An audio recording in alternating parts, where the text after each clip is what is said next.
દિવંગત ચકાભાઈ ગોબરભાઈ પડાયાને શ્રદ્ધાસુમન અર્પણ કરું છું.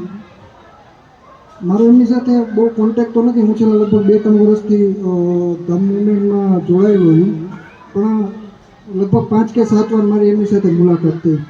તો એની મુલાકાત દરમિયાન મને એવું લાગ્યું કે ક્યાંક ને ક્યાંક એ ધમ પ્રત્યે બહુ લાગણીશીલ હતા.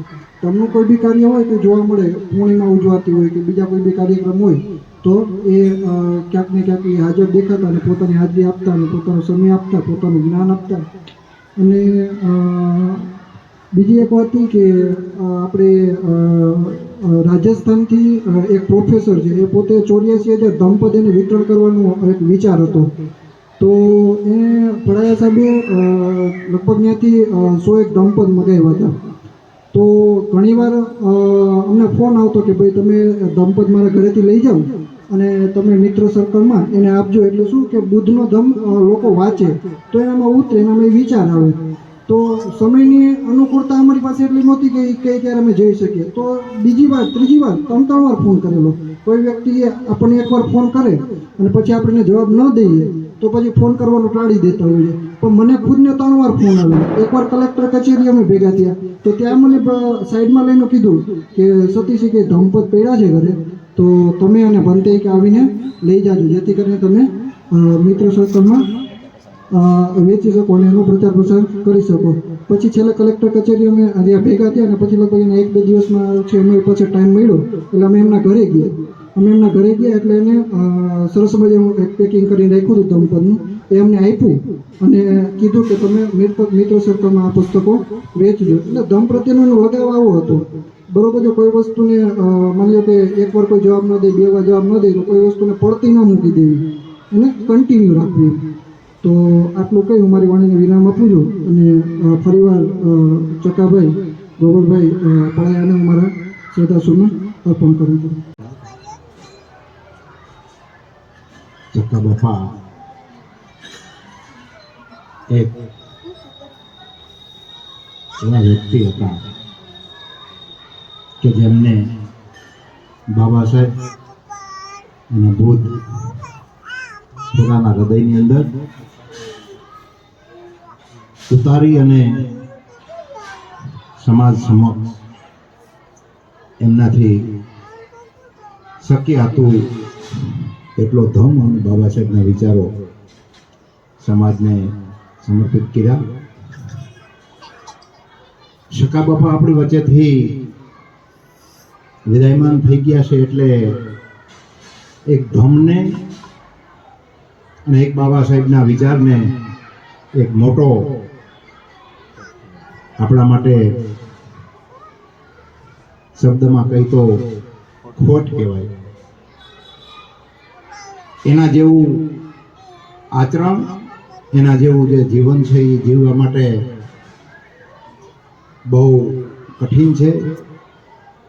એમની સાથે મારે ઘણા સમયથી પરિચય, એકાબીજા પ્રસંગોપાત ધમની કોઈ પણ જગ્યાએ ભેગા થયા હોય તો એનો એક ચહેરો એટલો હસમુખો કે આપણે એની સાથે ન બોલવું હોય તો આપણે બોલવાનો વિચાર આવે. અને એની પાસેથી જે બાબા સાહેબના વિચારો હતો એ આપણા હૃદય સુધી પ્રસરી જાય એવા વિચારથી આપણી સાથે વાત કરતા. એટલે આપણે એને તો જે ખોટ પડી છે એમના પરિવારને, જે દિનેશભાઈ અને એમના પરિવારને જે મોટો ખોટ અનુભવાય એમાંથી એ પરિવાર જેમ ચક્કા બાપાએ જે એમના જીવનની ધમ અને બાબા સાહેબની કામગીરીને આગળ ધપાવી એવી જ એમનો પરિવાર દિનેશભાઈ બધાએ હંમેશા અમારી સાથે હોય જ છે. પણ વધારે સમાજની અંદર ચક્કા બાપાની વાતને આગળ દોહરાવે અને સમાજને બાબા સાહેબ અને ભગવાન બુદ્ધની વાત વધારે ને વધારે એમના જીવનમાંથી એમના પરિવારને વધારે મળેલું હોય તો આ તકે મારે વધારે કાંઈ વાત ન કરવાની હોય, અહીંના આયોજક ભંતેજી જે મને 2 શબ્દથી સખા બાપાને પુષ્પ આપવાની જે મોકો આપ્યો છે એ બદલ હું અહીંના આયોજક અને ભંતેજીનો આભારી છું. જય ભીમ, નમો બુદ્ધાય. બધાને મારા જય ભીમ, નમો બુદ્ધાય.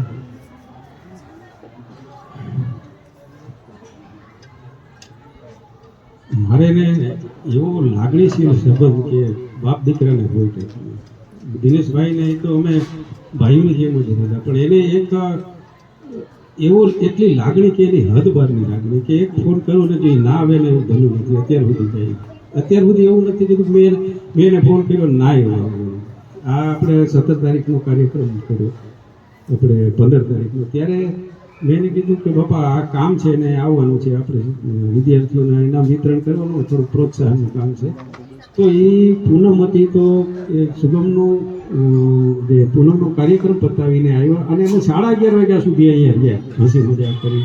અને પછી એને કીધું કે કાલે આપણે છે ને રવિવારે વાળા સાહેબ આવવાના છે, ભૂષણભાઈ વાળા, એની પાસે આપણે જાશું ને એ અમે બંને આવશું એટલે મારે આવવામાં સહેલું રહેશે. તો હું એને કીધું બાપા હું તમને લઈ જઈને મૂકી જાય. તો મને કહે કે તો તમે મારાથી ગયેલા છો અને તમે મને કેવી રીતે લઈ જાઓ ને મૂકી જાઓ. અને એનો એક ખૂબ જ યાદગાર અમને કાર્યક્રમ રહી ગયો અમારો. અને અહીંયા આવીને જે એને ઇનામ વિતરણમાં ભાગ લીધો, પૂના ભાઈ બધા હતા, ખૂબ જ અને હસમુખો ચહેરો અત્યારે જે ફોટામાં જોઈએ છે એ જેની એને જો એટલે આપણો અડધો થાક તો આપણો ઉતરી ગયો. બસ આટલું કહીને વધારે નથી. એના આપણે જે બુદ્ધિવિધિ પ્રમાણે જે કંઈ થતું એવા શબ્દો તો નથી આવડતા, પણ એને ખૂબ જ શાંતિ આપે એવી આશા રાખું છું. જય ભીમ. સૌને જય ભીમનો બધાય. પણ સાહેબને મારા હૃદયપૂર્વક હાર્દિક શ્રદ્ધાસુમન અર્પણ કરું છું. હું તો 2012થી સાહેબના પરિચયમાં આવ્યો અને અવારનવાર મળવાનું થતું. એમના ઘરે શરૂઆતના ગાળામાં મળતા દિનેશભાઈ, પણ એક એવા શિક્ષક, એક એવું વ્યક્તિત્વ કે એની પાસે બેસીએ ને એટલે ખરેખર પોતાપણા મળે. મારું વતન અને વિસ્તાર બહુ દૂર, પણ મને રાજકોટમાં જે 2-5 માણસો પોતાપણા જેવા શરૂઆતથી લાગ્યા, એમાંના એક વ્યક્તિત્વ. અને પછી તો અવારનવાર કણકોટના બુદ્ધ વિહારે અને પૂર્ણિમાના કાર્યક્રમો હોય એટલે અવશ્ય મળવાનું થાય. સૌથી પહેલાં તો પૂછે શું ચાલે, કેવું ચાલે, હવે એટલે આવું એક પોતાપણા જેવું વ્યક્તિત્વ.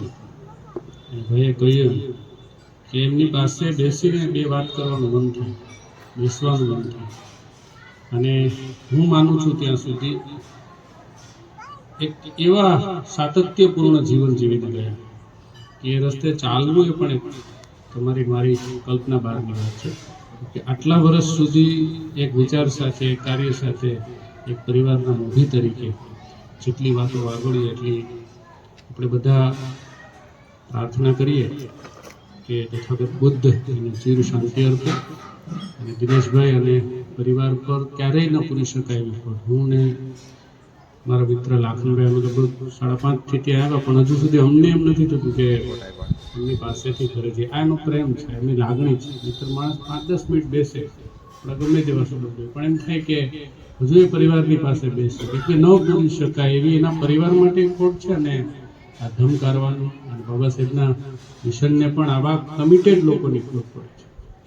એટલે વિશેષ કંઈ ન કહેતા તથાગત બુદ્ધ એ પરિવારને એવી શક્તિ પ્રદાન કરે કે આ અઘટિત અને જેને કહેવાય કે અસહ્ય પીડા છે એમાંથી ધીમે ધીમે બહાર આવે અને એ જે રસ્તે ચાલ્યા એ જ રસ્તે દિનેશભાઈનો પરિવાર ચાલે એવી બાબા સાહેબ ભગવાન બુદ્ધના ચરણમાં પ્રાર્થના. વંદન. સર્વ મિત્રોને જય ભીમ, નમો બુદ્ધ. સીજી પાણાયા સાહેબ એટલે હમણાં પ્રોફેસર સાહેબે કીધું કે પોતિકાપણાની લાગણી એ એમનો સ્વભાવ હતો. અલ્પભાષી, મૃદુ હાસ્ય એમના ચહેરા ઉપર સતત આપણે જોઈ શકતા. એમે બધું સરળગમન કર્યા આગલા દિવસે જ આપણી સાથે આપણી વચ્ચે અહીંયા જ હતા અને આપણે એમને હતા નહીં કહી શકીએ પણ આપણી વચ્ચે આપણી સાથે જીવંત છે અને હંમેશા રહેશે. અમે હમણાં છેલ્લે 23મી સપ્ટેમ્બરે વડોદરા સંકલ્પ ભૂમિ ખાતે ગયા હતા. ત્યાં અમે સાથે હતા, વાળા સાહેબ, પડાયા સાહેબ અને અમે આખો દિવસ સાથે રહ્યા.